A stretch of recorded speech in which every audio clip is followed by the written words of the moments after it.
What's really confused me is that I was sexually abused by my neighbour when I was 6. I have no memory of it, but my sister remembered it. But I had dreams, had nightmares of vampires coming and sexually molesting me. Yeah.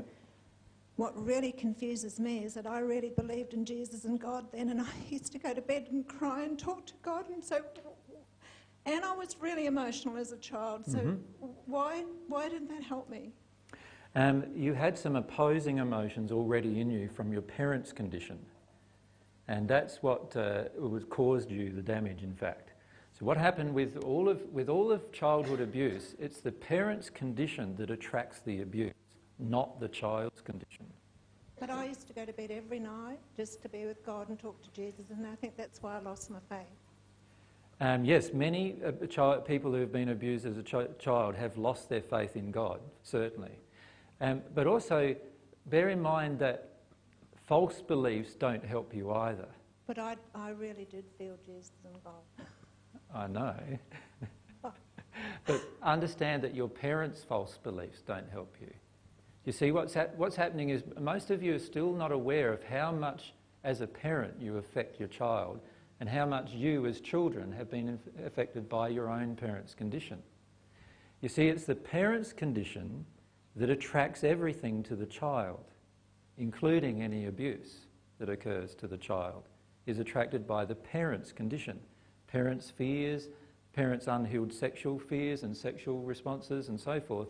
And there's a lot of other things about fear of protection, fear of children, and I could list like hundreds of different emotions that finish up combining in the parents' condition. And it's the parents' condition that protects the child. So if a child is unprotected, it is because of the parents' condition. Now in your case, Mary, you actually were protected as well. You would just not have the memories of it yet. But the times when you were unconscious of the experience were the times when you were in the state I mentioned earlier to, what was her name? Sorry? Vedika. To Vedika. Yeah. Up the back. Remember I told her that she was actually taken out of body and kept protected so she didn't have to experience the events? That actually also occurred to you. This is why other people can tell you about the events, but you can only remember perhaps even before or after, or not even remember that at this point. So the truth is you were protected, but you need to actually work your way through the emotions that God doesn't love me, God didn't protect me. And you need to allow yourself to feel those emotions. Does that make sense? So there's no chance when you're a child, because we had a big property and I was able to externalise my emotion down the beach when no one could hear me. I could scream and yell and cry, but there's no chance when you're living with parents that are so damaged. It's very hard when you're living with parents that are damaged, because all they're doing is reinfecting the emotion you're releasing. So every day you release something, the parents the next day reinfect you with the same thing. Do you know what I mean? Like they treat you badly, they punish you, they maybe corporal punish you, and all those kind of things. So you release something one day and express the emotion, and the very next day they do exactly the same thing that made you sad the previous day. And so it's very, very difficult. And this is part of the multi-generational problems that we face on the planet. And this is why one generation has to make the change. Because if this generation, our generation, does not make the change, the next generation now is faced with the same issues and the same problems because of what's going on in terms of soul damage. So the issue always gets back to the fact that if the parents are completely owning their own emotions, then the child is fully protected in that place. But that is rarely, if ever, happening on the planet. And you can feel even in yourselves at times when I say that, how much resistance there is inside of you to that truth. There is so much resistance inside of us as parents about owning the damage that we have done to our own children, right? To actually own it emotionally, own the causes of it, I mean. Not to take the blame in the sense of the effects. I'm saying own the cause. The cause of my sons have both had to work through huge amounts of emotions about their relationships with women.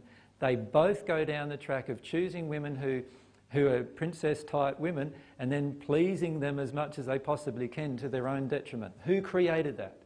I did. Now, I created that. I need to own that. And the way I own that is not just by saying the words. The way I own that is I go back and feel my causal emotion as to why I did that inside of me. Does that make sense to everyone? Feel that emotion, focus on that emotion inside of me. I can take responsibility for that emotion that's inside of me.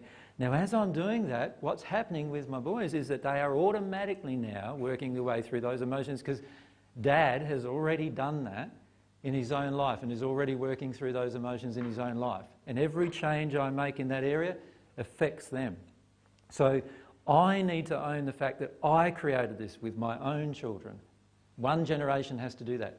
But all of us need to understand that we are not to blame for most of the emotional injuries inside of us. We are only responsible for the releasing of them. Good. Right?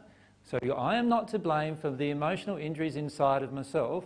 I am only responsible for releasing them. Only I have control over who releases my own emotions. I am the only person who can release the emotions now that they've entered me. And this is one of the sad, sad results of mankind walking away from God. Because if we never walked away from God, we wouldn't even have these emotions in us to deal with. Right? And you will see in a few generations' time, even in maybe 1 or 2 generations' time, the effects of people living in divine truth and what it has on their children. And you'll look back at this generation that we're living in now and say, wow, wasn't that a bad dream? Right? Look at this terrible place where we've been in and look at what was possible all that time. And yet we just didn't know because we just carried this multi-generational abuse, and away we went and carried it down generation and generation. But what you state, Mary, is very true. As a child, it is very difficult to protect yourself against anything unless you're really connected with God. And even then, you're going to get generational abuse from your parents because they're going to keep doing the same thing until they change. And many of you feel that that is very unfair. And that's the emotion you need to release. Does that make sense? Let go of the fact that it's so unfair. Allow yourself to feel that. Yell at God, firstly, you might need to, about how unfair this system is. And then go into that emotion and release the emotion. You'll come out of it understanding the benefits of it and the truth of it, and also, in fact, the love in it, because there is actually love in everything that God has created, but only when you've dealt with that emotion. Okay? If that makes sense to everyone.